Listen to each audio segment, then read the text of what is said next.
luto na. Luto na. O, tingnan nyo, nagkasalagaan. Hiwa po ng aking pizza. Crispy po ang dough.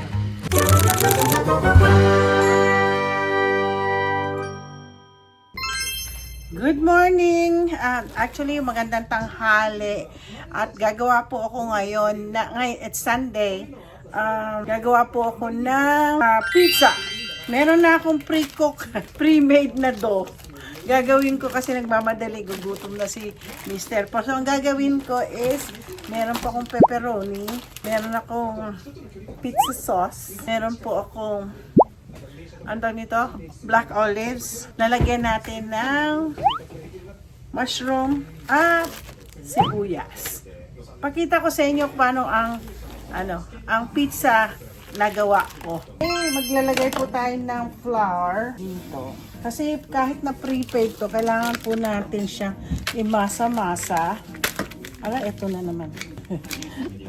Actually, meron pa ho ako isa pang pre-made na dough.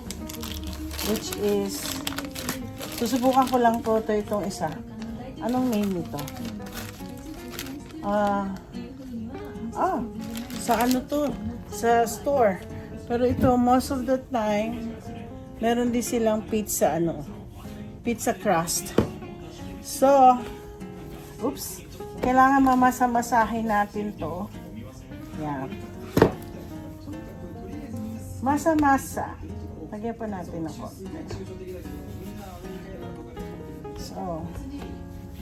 So ito po, ang aking ginagamit ko dito. Lalagyan ko siya ng oil para hindi po dumikit yung pizza. So, gagamitin ko ito. Normally, nilalagay ko kasi olive oil. Ito lang oil na meron ako. Yung tinatawag na avocado oil. Ako lang po ito pupunasan ko po siya ng oil. Yan. Alam nyo, kapag nag-asawa po kayo ng Amerikano, dapat ito naglaroon yung pag-aralan. Ito po, isa pong gawaan ko ng pizza. Hindi. Ano yan? Steamer. Ito po, not necessarily na punasan ko lang siya. So, dito ko lang ilalagay. Hahatiin ko po ang pizza na to into isang may cheese, isang walang cheese. So, for now, mamasahin ko itong pizza. Ay! Ano ba yan? ang aking, di ba ho, pag gumagawa ka ng pizza, may mga tao pang gumagawa ng, parang ganun pa yung pizza, no? Oo. Yeah.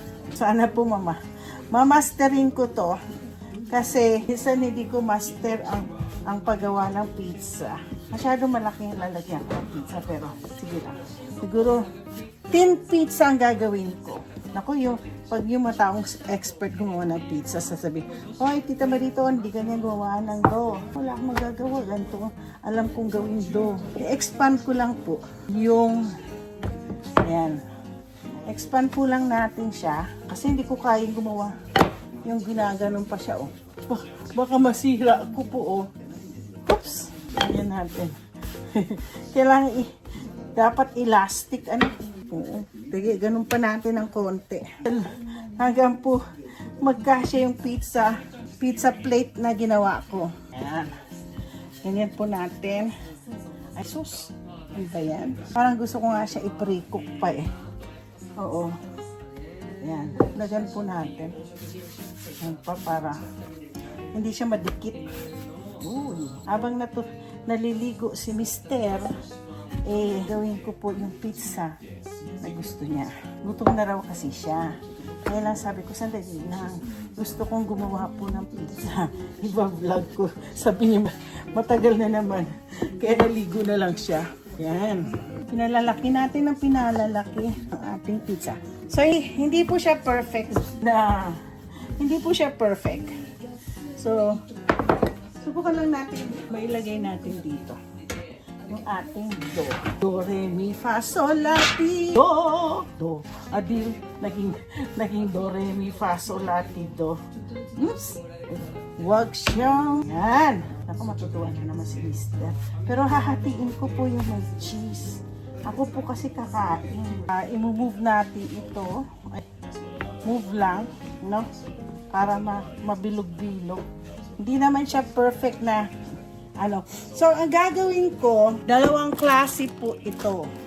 Okay? Kalahating walang cheese. So, ngayon, una natin gagawin, syempre, ilalagay natin ang pizza sauce. Pizza sauce. Sauce. Alam nyo, pag ikaw bumili ng pizza, limited. Since akong gumagawa ng pizza, not limited. O, diba? Hindi ka talaga ano. Alam nyo, madali lang to, flour lang to eh. Nagawa ko na to. Tingnan nyo online. Mag-aral po kayo sa YouTube, food, gagaling po kayong magluto. Ayan. So, ito, tama na muna. Lagay ko muna yan dyan. Susunod natin ilalagay. Since ako po kasi, hindi po ako mahilig sa pepperoni. Alam mo mga Amerikano, gusto nila ang pepperoni. Ito po. Nako, okay lang. Ako kahit wala na akong sauce. Itong kalahating ito, lalagyan natin ng pepperoni. Ang bawat isa. Oops. Oopsie. Matatawa lang po kayo talaga pag gawa ng pizza. Yan, sigurado matutuwa ang asawa ko. Kasi, paborito niya ang pepperoni. Ako naman, ham. May ham po ako. Yan ang gusto ko, ham. Ham po ang aking ilalagay.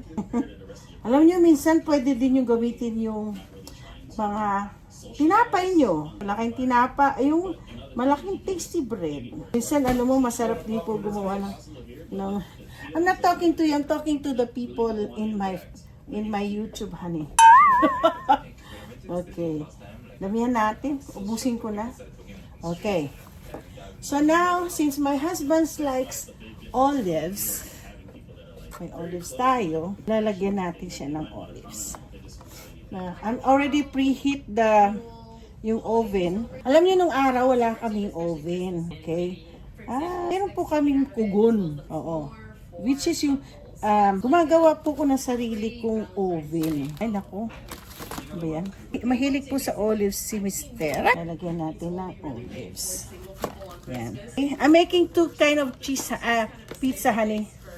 One that you can eat and one that I can eat. So, ganyan po natin. Ngayon, after that, ano pa ilalagay ko? Lagyan po natin ng onions. Masarap po kasi ang onions. Yan. Kasi nakakapagbango. Ako naman, maglalagay din ako ng onions.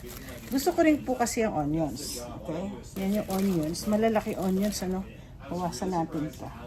Pagalitan na naman ako ng asawa ko. So, yan.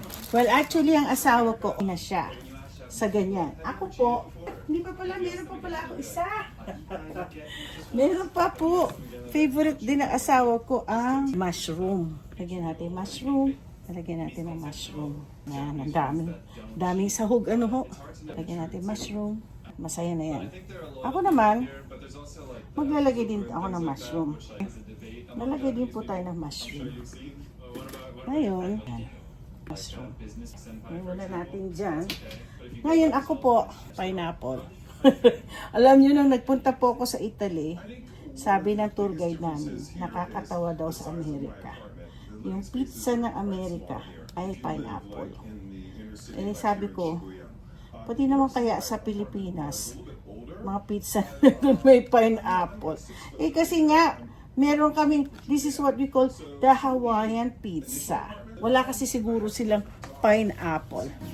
So, ito naman po, next na ating gagawin is, itong portion na to, may cheese. So, meron pa ako natitirang Eden cheese from yung lasagna yung ginawa ko. Ngayon, mag-shred natin. Diba? Alam niyo, pag nagtataka siguro kayo, no? Ang aking, nawawala kasi po yung, hindi ko alam kung saan ko na naman inailagay yung aking tripod. Na yung pwedeng stick lang itong aking isang tripod. So yan, nakita niyo may cheese. Siyempre akong kakain. Super dami ang cheese. Okay. Ayan. May natitira po akong cheese. Ayan. Alam nyo, may isa pang masarap. Hindi ko alam kung may mga Indian restaurant dyan sa inyo. Alam niyo po yung naan nila, yung naan. Tawag doon sa naan naan. Madalas po kasi kami sa Indian restaurant. Sa Indian restaurant po, bumibili po ako noon. Kasi, hindi sa malapad. Kung may malapad kayong tinapay na gawin niyo silang pizza, yung pizza dough. O kung hindi niyo magagawa ang So, meron po akong mozzarella. Bango-bango. Ayan. Diba, ang dami, oh. Sasabihin na naman nyo, wow, ang daming pizza, tita. Hindi namin kaya yung... Sa akin lang po to. Kung walang cheese, hindi walang cheese. Huwag nyo pagpipilit. Pero sa totoo lang, masarap ang mga cheese. Ito na po. Kalat na kalat yung aking. Ito po yung aking pizzang ilalagay ko sa oven. So, ito po. Tingnan nyo. Tinitingnan mo gano'ng kakapal ang aking pizza na may cheese. Ito po ang asawa kong walang cheese. O, di ba? Since na preheat ko na po kasi ito, bake ng 375. So, ilalagay na po natin ang ating pizza. Ay! Hintayin po natin na maluto siya. Okay, guys, tapos na ang pizza. Chinek ko rin siya from time to time. Kukunin na natin ang ating pizza.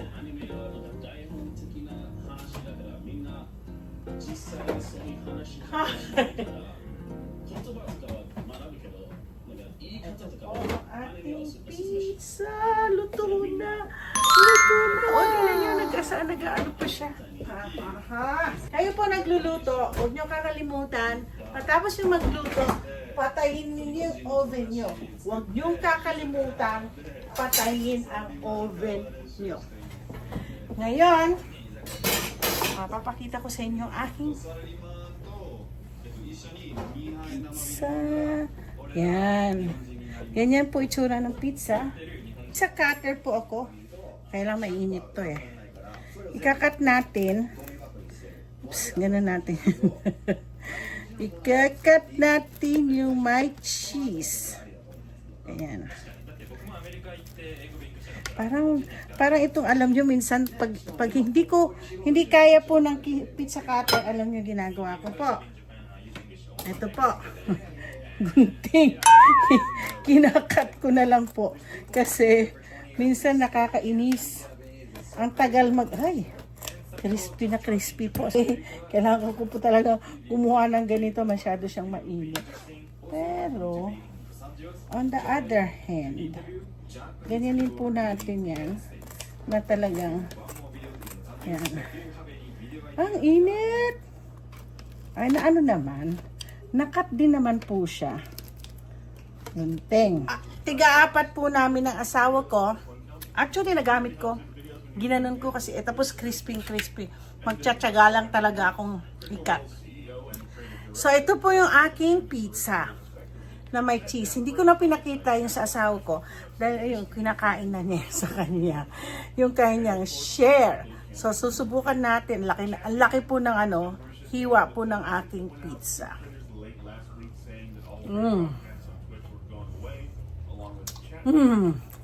Crispy po ang dough. Grabe. So, kung gusto nyo gumawa ng pizza, pwede nyo gamitin ang tinapay nyo.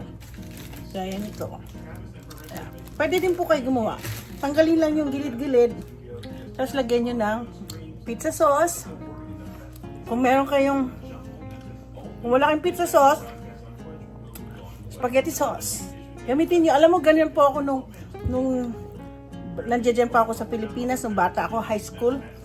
Mahilig po ako sa pizza kasi ginagawa ko tinapay.